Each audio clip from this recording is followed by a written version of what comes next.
Hello, everyone, and welcome to The Buck Stops Here. I am Catherine Murray. Well, we certainly have seen the markets decline over the past number of trading days, a lot of different dynamics at play. The big question is, where do we go from here? And do we need a different type of approach to analyzing these markets? To weigh in on this, Jason Mann is joining us. He's co-founder and CIO of EHP Funds. Jason, great to be with you today, and I'm so interested to get your perspective. You've been in the markets for a long time, and I think that with that comes wisdom and comes the evolution of how to analyze the market. So let's level set here and talk to us about your approach. Right. I've been in this market long enough to have gray hairs and some battle scars. And as you say, approaches do need to change. I think what we've seen really post COVID is a much higher retail participation in the market. Much more similar to what we would have seen during sort of .com era, where day trading was actually viewed as a career. And what that's done is it's made more speculative parts of the market, have a bid to them that they might not have otherwise if it was strictly, call it professional investors, that they're relying more on typical valuation metrics. We actually shifted our approach a couple of years ago because we found that traditional value investing, obviously it's had a very rough patch, but we actually think there's been a structural change in value investing in terms of how value is measured. So today we rely a lot more on what I'll call alternative data. So these are real-time data points, credit card spend, for example. So I can tell you exactly the credit card spend at Aritzia quarter to date, and I can compare that with what the street expects from Aritzia. We're not getting that data from the company. We're buying that data from the credit card companies. I think your viewers, intuitively understand that every bit of data they produce is sold to someone else. It's monetized. And that's what happens with credit card data, for example. So we rely a lot more on real-time data points, both for the macroeconomy and the individual companies, to assess how this company is actually evolving. A growth stock may actually be cheaper than you think if in real time they're beating expectations. Interesting. So when you are looking at the real-time data, how confident are you that that real-time data, that credit card spend, is actually going to become a trend that would actually allow an investment thesis to play out? That's got to be a bit tricky. I mean, obviously you're going to be using other data, but how does that work? Yeah, it's a good question. If you use it in isolation, it may or may not add tons of value. It's when you start to put them together with other things like, we track hedge fund ownership, for example, and not from the stale quarterly reports that you would see, but real time. So we actually pay to receive a collection of other hedge funds. There's about 400 participants, and each day they send to an aggregator all of their holdings, and we get that aggregated feed each day. So it's a give to get kind of model. It's when you start to put together all of these different pieces of data, and then we combine that with macroeconomic data that we buy. So we're looking at the real-time growth in China, in the US, and Canada, and trying to assess, is the market making a mistake here? Are they trying to predict a recession that isn't happening in real time? So you're right. In isolation, you really can't rely on any one signal. It's when you start to combine them that you get more confidence that these trends are evolving. And you do it on a larger scale. We're not buying 1 or 5 or 10 stocks. We tend to buy portfolios of 50 to 60 longs and 50 to 60 shorts. So we're diversifying out some of that risk. Interesting. Yeah. It's interesting as well. I started my career on the trading desk, institutional equity sales and trading at Deutsche Bank Goldman. And I do still actually, look or listen to some of the 13F filings that tell us what the large money managers are owning. But I did not know that you could aggregate this on a daily basis and see what the positions are. That's pretty fascinating. Both long and short. So yeah, I can tell you if how many hedge funds bought Tesla yesterday out of that pool, whether they were covering shorts, whether they were initiating longs, how large that position is as a percentage of their portfolio. So, again, we're giving our own data into the pool, but it's all anonymized. But it gives you an idea of where the trends are going and who's buying what and why. It's fascinating. It's real time institutional knowledge. We're going to take a quick break. We'll be right back.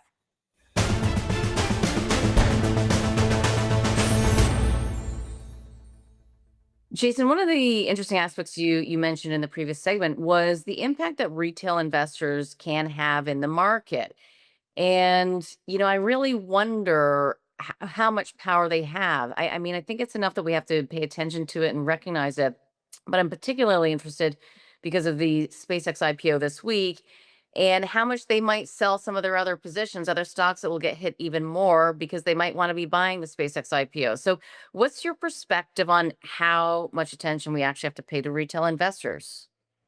I think in the hot parts of the market, you absolutely have to pay a lot of attention these days. I mean, retail has become an army ever since 2021. The sort of, the meme stock environment. They've learned collectively the power of retail as a group. They've learned to trade options to the point where they'll actually squeeze short positions. The old GameStop, but we keep seeing that in other markets. We've seen it, frankly, in some of the semiconductor names, some of the more speculative ones. And so what it's done is it's made valuation and sort of more traditional ways of evaluating stocks a really tough place to be. Hmm. Look at the divergence between tech and some of the consumer stocks today. No one cares about some of the consumer staples and the consumer discretionary, but they're all over more speculative tech stocks. The SpaceX IPO is a head scratcher for me. Coming at it from a fundamental perspective, I really struggle to see how they can live up to their valuation. It's priced for perfection, and I think you are going to see selling pressure across the board in similar names to make room for it. I'll give you one anecdote.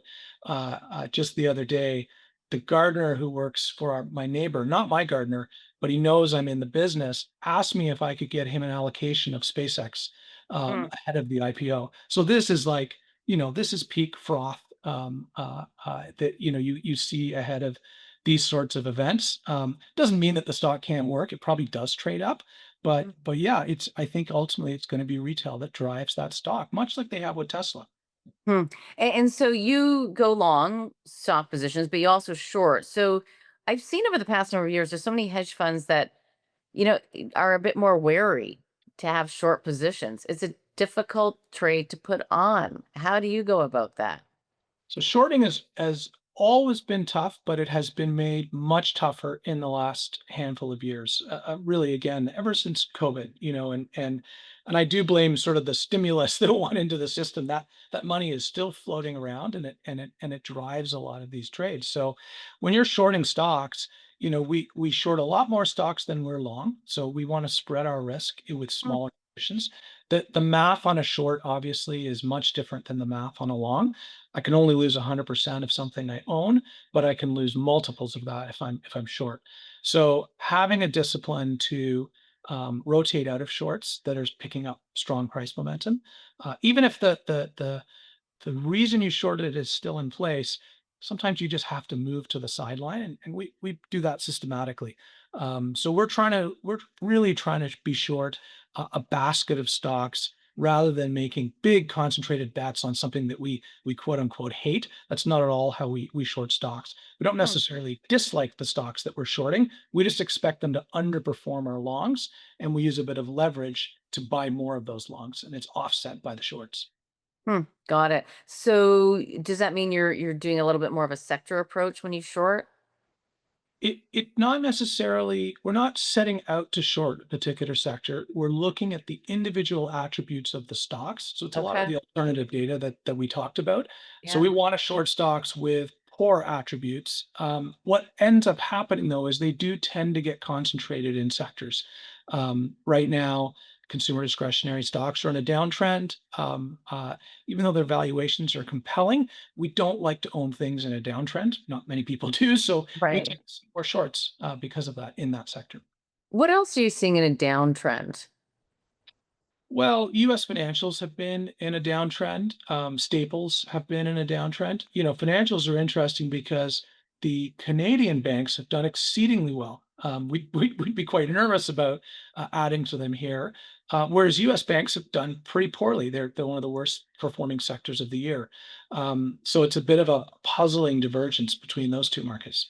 Absolutely. When you take a look at the Canadian banks, I mean, I think that there's a lot of people that have said they've run so far and they're concerned about the housing market. We can pick this up in the next segment, but what's your quick take on that? Yeah, I think they're priced for perfection. If we are in a recession, like the numbers suggest, you don't want to own oversized bank positions in a coming credit crisis. Okay. We'll take a quick break. We'll be right back.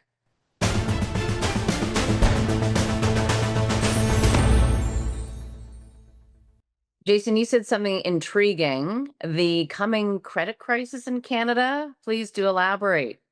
Yeah, that might have been it might have been an aggressive term, but let's be real. Credit spreads, in other words, the rate the interest that you earn from owning a bond versus what you get from owning a government bond, it is really tight. So, and what that means is that the credit markets are, in general, priced for perfection. Spreads don't get much tighter than this. And inevitably, we know that if we do enter a recession, that the housing market will continue to struggle. If you start getting unemployment, people start to run into problems paying their loans. We've seen that in a few specialty lenders like Go Easy here in Canada, GSY. They've run into some problems. I mean, they're a subprime lender, so it's understandable. And we've seen a lot of pressure in the U.S. Private credit market. A lot of the software lending has gone sour.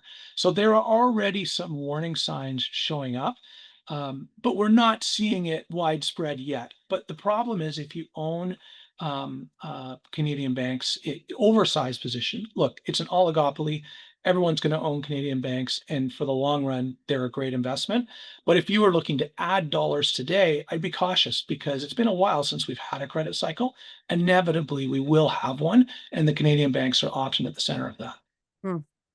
Yeah, I think that there is some fear, but the problem too right now in the Canadian market is I don't know that there's that much interesting to put new money to work in. I think that's why you continue to see people own oversized positions in the Canadian banks.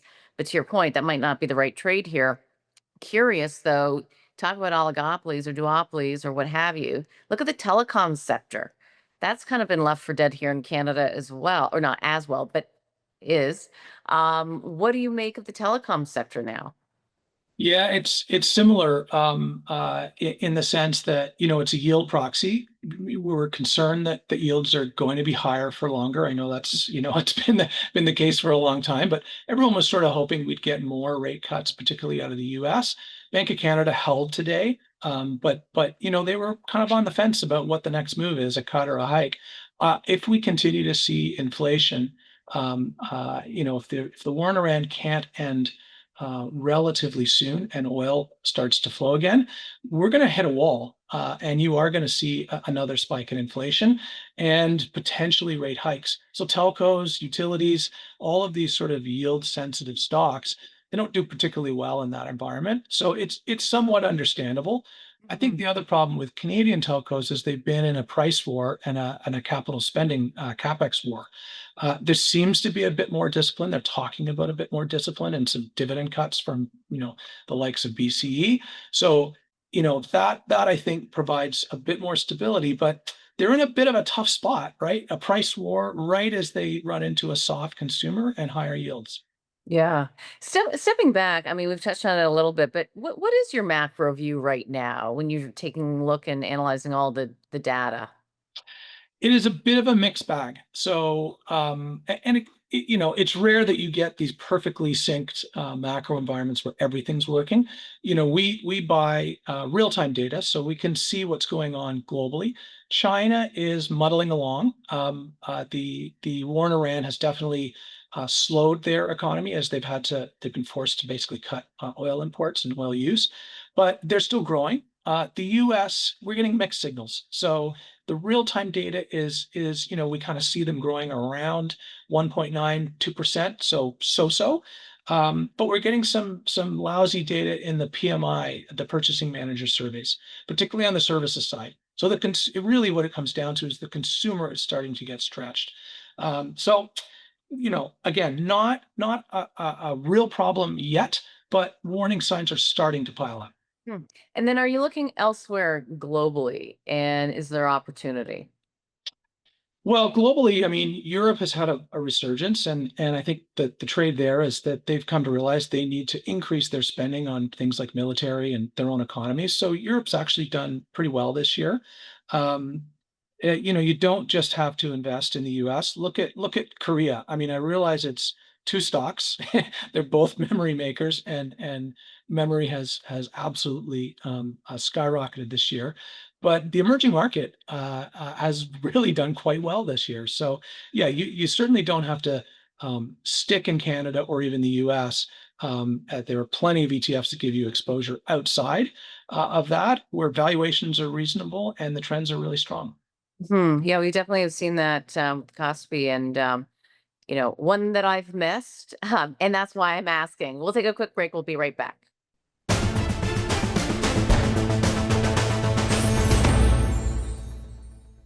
Jason, talk to us a little bit about your funds, how you manage them and what constitutes them. Sure. So we run primarily liquid alternatives. So they're mutual funds that you could buy through a dealer or through a discount broker. But we do use shorting and we do use leverage. So we are a hedge fund, but the polite term these days is a liquid alternative. So we try to build funds that are robust to all types of markets. Ideally, we want to decrease our risk in those funds as the market the risks start to pile up and the market's declining. We've been running lighter risk recently, and it's just driven by some of the market trends that we're seeing. We run a couple of different funds. We're up anywhere between 20 and 23% year to date. 1 year numbers are sort of 46 to 60% depending on the fund. So it's been a good run, but it's been a good market. Let's be honest. I think returns have been healthy. In lots of parts of the market. Um, what comes next, we don't know, but that's the whole point of having funds that can adapt. And we don't necessarily crowd into any one particular sector. AI obviously has been the dominant theme, and it's been rippling through other parts of the market. But technology is actually not our highest weight right now. Right now, we're actually overweight industrials, materials, so energy or mining stocks, some gold stocks, although they've pulled back, but are compelling here. Technology is actually our third largest weight. So we want diversification across sectors, and we want to be able to decrease risk quickly when the tides start to shift. How do you decrease risk quickly? So a couple different ways. We do use options. So we'll actually buy puts, which make money when the market declines, or we'll buy put spreads to make that a little cheaper. But we also, just go to a higher weight in our shorts and a lower weight in our longs. So as market trends start to roll over, as macroeconomic trends start to weaken, that will trigger us to sell a portion of all of our longs, add weight to our shorts, and we're basically tilting the book, making it less risky and do better in a market drawdown. Interesting. What's your turnover?